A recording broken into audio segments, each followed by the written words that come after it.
Bonjour à tous, dans cette vidéo nous allons voir ensemble les figures que tout le monde, peu importe son niveau, peut apprendre rapidement, en quelques essais, en une seule ou plusieurs séances, voire semaines, et qui sont parfois fondamentales pour aller plus loin dans votre parcours de calisthénie. N'hésitez pas à vous abonner, liker, partager et rester jusqu'au bout de la vidéo car j'ai une surprise pour vous. En calisthénie, c'est important d'avoir des objectifs à long terme qui nous font réellement vibrer, tellement le mouvement est stylé. Et aussi tellement ce mouvement va nécessiter de travail, vous aurez un grand sens de l'accomplissement quand vous allez y arriver. Ensuite, ce sera intéressant d'accumuler toutes des petites victoires vers cet objectif en se fixant des objectifs à moyen terme. Par exemple, des progressions vers cet objectif, tuck, advanced tuck, one leg, mettre plus lourd, passer de 20 à 40 kg sur un mouvement, faire plus de répétitions, 10 à 20 répétitions sur un mouvement aussi. Et dans tout ça, il y aura aussi d'autres objectifs plus personnels comme le fait de mieux manger, d'avoir un meilleur style de vie, d'être plus régulier à l'entraînement, d'être plus en accord avec ses autres activités, etc. Donc c'est tous des objectifs de processus. Et le processus est important dans l'accomplissement des objectifs. Finalement, on a les objectifs à court terme, d'où cette vidéo, qu'on peut réussir rapidement et qui nous permettront d'avoir un bon boost de motivation pour aller plus loin et une certaine fondation qu'on va tenter d'améliorer davantage pour se faciliter la vie par la suite. Même si vous réussissez certains mouvements, il faut essayer de les rendre plus faciles, plus beaux pour pouvoir aller plus loin. Passons aux mouvements, on va les catégoriser en poussée, en tirage et en jambes. Pour la poussée, on distinguera un plan vertical et horizontal.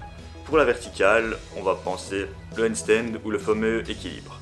Pas de problème, je ne vais pas vous demander de tenir sur les mains, on va commencer avec le pike handstand qui, je suis sûr, vous allez pouvoir y arriver d'une manière ou d'une autre et vous allez pouvoir travailler avec ce mouvement. Ça va être un point important. Vous devrez avoir une box ou une hauteur à disposition, plus ou moins hauteur genou, vous placez en planche et rapprochez les mains vers vous, de manière à essayer de former une perpendiculaire au sol en vous grandissant, donc en rapprochant les épaules des oreilles. Vous allez challenger votre mobilité et votre faculté à avoir les bras tendus sur cet exercice.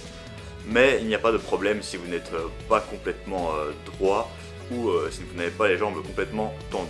Car de nouveau, ça sera un premier pas vers le handstand et c'est un mouvement qu'on va améliorer. En plus, pour vous renforcer, vous pourrez utiliser la pike push-ups pour construire de sérieuses épaules et vous diriger vers la pompe en handstand. Pour aller plus loin, vous pourrez tenter un handstand ventre au mur. D'abord incliner pour vous mettre en confiance et ensuite tenter de rapprocher les mains de manière à former une belle ligne droite bien activée. Maîtriser cet exercice sera un must pour tenir en équilibre. Deuxième exercice, le L-sit. On le placera dans cette même catégorie, même si on pourrait le considérer comme un exercice d'abdos, voire d'arrière d'épaule. Il va être intéressant de par le fait qu'on va chercher à abaisser les épaules.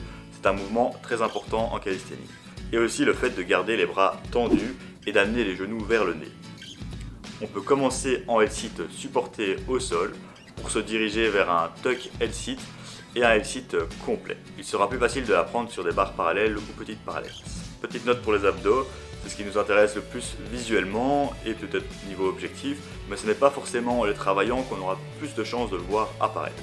Le taux de masse grasse aura un rôle fondamental là-dessus et donc il faudra souvent envisager un déficit calorique si votre taux de body fat est trop important. Néanmoins, ce sera quand même important d'hypertrophier les abdos et beaucoup d'exercices mentionnés ici auront ce rôle avec d'autres exercices ajoutés en plus. Pour la poussée horizontale, voici un exercice appelé le croc qui est plus simple qu'il en a l'air. Assurez-vous de bien vous échauffer les poignets, de placer votre coude sous les abdos en les serrant et gardez l'autre main au sol pour vous équilibrer. Gardez les jambes écartées et tendues et essayez de lever les talons vers le haut. Vous voilà en train de tenir au sol sans les pieds. Plutôt stylé, non? Après, on ne va pas se le cacher, ce n'est pas super intéressant comme mouvement. Car pour aller plus loin, on privilégiera de devenir brutalement fort en pompe, en dips, et au niveau skill et mouvements stylés, on s'attaquera plus sur une planche par laquelle on va commencer par la planche ligne dès le début pour travailler les épaules, la scapula, le placement et pour se diriger vers les progressions plus avancées.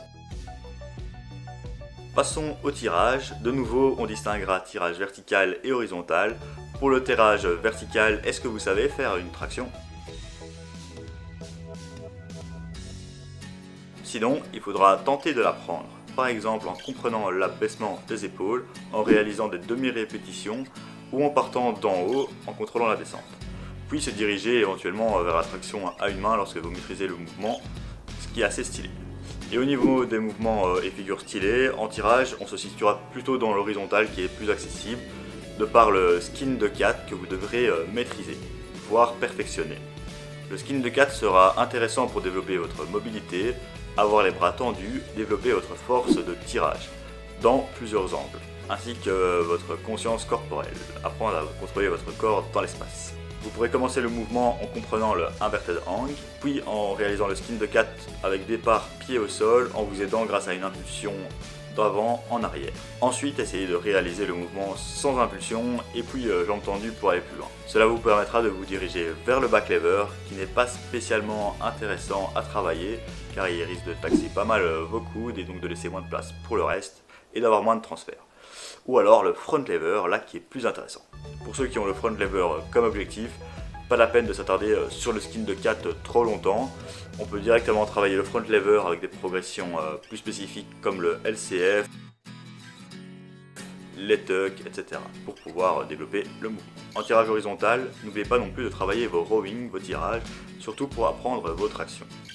Pour les jambes, on peut aller chercher à simplement réaliser un squat complet en restant sur le milieu du pied, donc sans avoir le talon qui se décolle, en gardant le dos droit et descendre sous la parallèle pour se diriger vers un pistol squat, éventuellement en comprenant la position basse, puis en essayant tout simplement de réussir le mouvement. Ça va être aussi important de travailler sa chaîne postérieure, vous pourrez simplement faire des progressions en pont inversé, du soulevé de terre à une jambe et vous diriger vers du Nordic Curl qui est assez coriace comme exercice. On arrive à la fin de cette vidéo, j'espère qu'elle vous a plu. N'hésitez pas à aller voir mes vidéos précédentes sur un mouvement ou l'autre, par exemple le skin de cat, le front lever, la planche, le handstand, le L-sit. Bref, j'en ai déjà traité pas mal sur cette chaîne, donc n'hésitez pas à aller voir. Ensuite, passons à la surprise. Pour ceux qui ont envie de s'essayer à ces mouvements, vous pouvez simplement dédier une semaine à cela, et ça tombe bien car je viens de lancer un challenge gratuit de 7 jours, dans lequel je vous propose des tests, des séances type pour y arriver. Et en plus, on aborde aussi le côté perte de poids pour perdre au moins 1 kg lors de cette semaine, ce qui vous facilitera la vie sur les mouvements. Et on verra aussi comment aller plus loin dans votre parcours de calisthénie, et si vous avez besoin d'aide, je pourrais vous aider aussi. N'hésitez pas à aller visiter le lien dans la description. C'était 012 Workout, j'espère que cette vidéo vous a plu de nouveau et on se retrouve pour une prochaine vidéo. A plus.